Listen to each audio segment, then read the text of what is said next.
Hey guys, so I thought I'd do a recurring update of my ham shack, perhaps with a quick walkthrough of the equipment, the gear, the way it's set up, etc. I realized that my shack seems to morph and evolve every other week, so perhaps doing a monthly update, even for my own records keeping, might be a good idea, so that I can keep track of how the shack is evolving over time. So on this side, this is my main area of the ham shack, and on the far right there are some components. In the bottom there's the N0AGI home data server that's responsible for hosting my software, documents, videos, photographs, etc. So it's got about 16 terabytes on it. It runs, I believe it runs RAID 5. But anyways, so that's that. This is my backup printer when my main printer dies. So we'll walk through each of these pieces one at a time.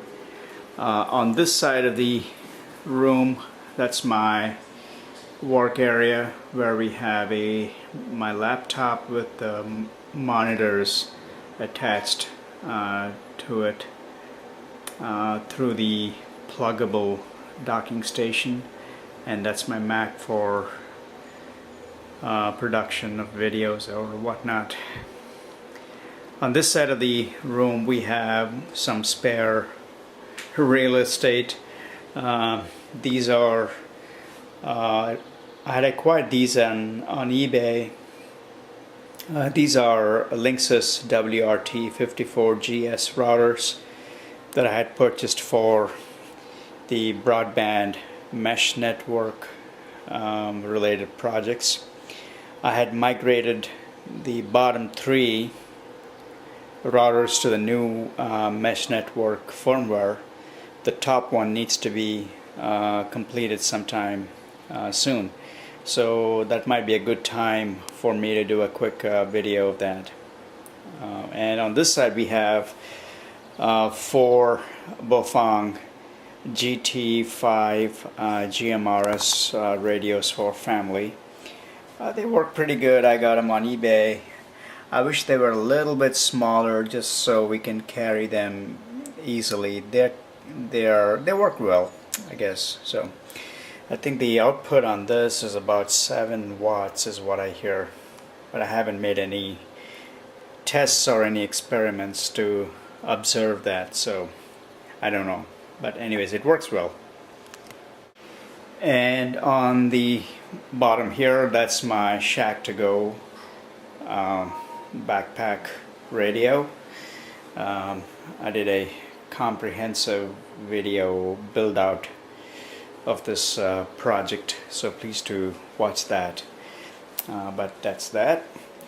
I did actually make some updates to it. I installed Signal Link USB to it, and I also attached a 12 volt outlet for cigarette lighter type charges for my cell phone or my Surface device, etc. There's also a data port hub in there that kind of connects to the Signal Link and Cantronics KPC to my radio. So there are about 2 USB ports coming in from there and 2 6-pin DIN ports coming in from there. So that's that. And let's walk through the main area here. This is my APRS for International Space Station packets, APRS for ISS. That's currently running the Xaster software or Exaster software, and the hardware for that is the Raspberry Pi 2, which is installed right around the corner here, and that's the TNC Pi piggybacking on the Raspberry Pi 2.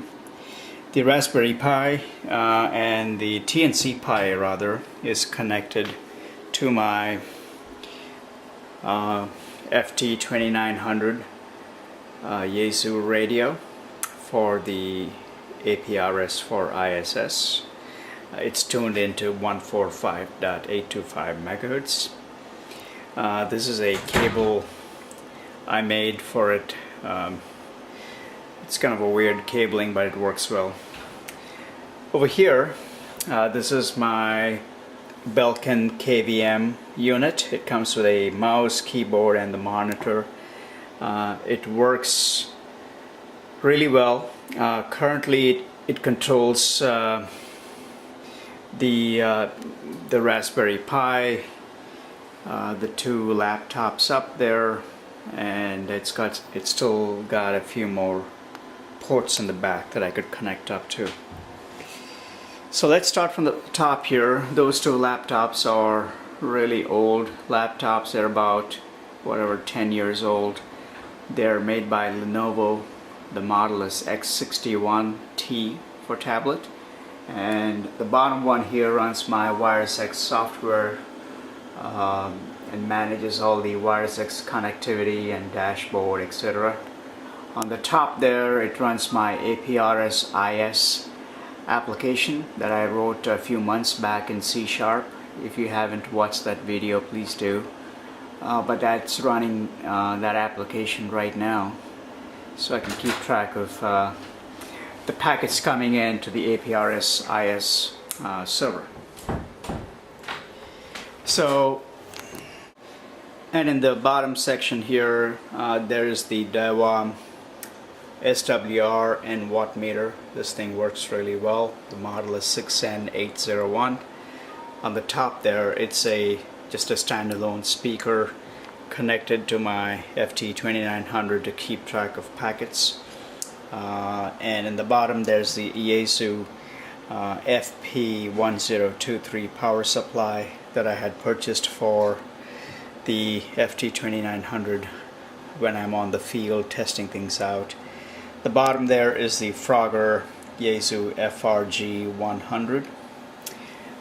Here's the Kenwood TMD710G. I use this for my APRS experiments and testing my C# applications for APRS and so forth.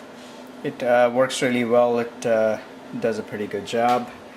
On this side of the town, we got my Yaesu FT1D that's currently hooked up to my Cantronics KPC 9612 Plus. I'm writing a custom APRS-IS client application to do beaconing and predictive beaconing rather, based on when the satellite does a pass-through. The application can recognize that, and based on the pass-through data from NASA provided data, that is, you could determine when the pass-through occurs, and based on the pass-through data you could turn on the TNC and programmatically have it do the beaconing through the FT1D. So that's a project currently in progress. It's not completed yet. That's being written in C#. That's my very first handheld radio, Yaesu VX8R. In the back there is the MFJ 888. It's the frequency counter. Back in the nook there, that's my terrestrial APRS digipeater and iGate that does all of my N0AGI APRS. That's connected to my Yaesu FT897D. This radio here is dedicated to APRS for terrestrial SysOp.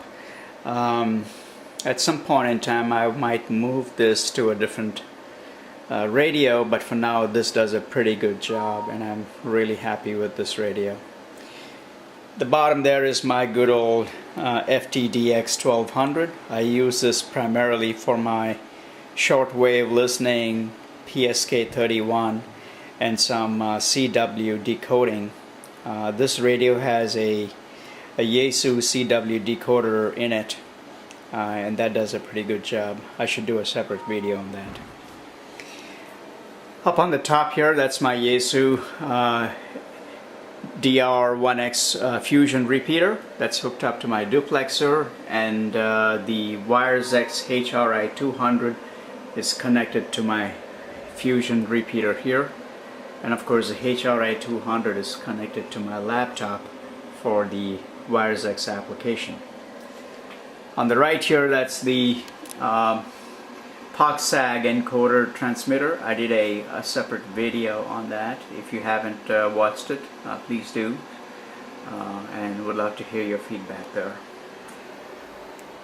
And one thing to note about the Kantronics KPC 9612 Plus is it comes with a built-in POC-SAG shell in its firmware, which means that you could do a 9600 baud rate pager applications on it that does POC-SAG paging that you can programmatically control using your C# or whatever language you prefer, and that can then essentially transmit, or at least encode and transmit to a radio that's 9600 capable, for example this FT897D, and send out pages to this pagers like this one here.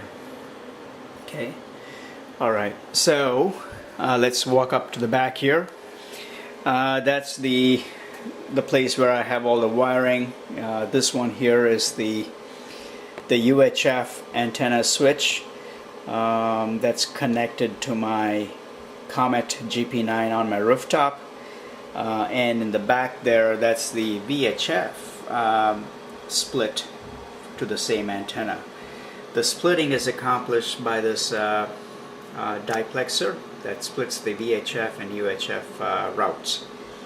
Over here is my rig runner 8012. That does a pretty good job, and that's that LMR 400 cable. That's the J-pole antenna that I'm currently using for APRS-IS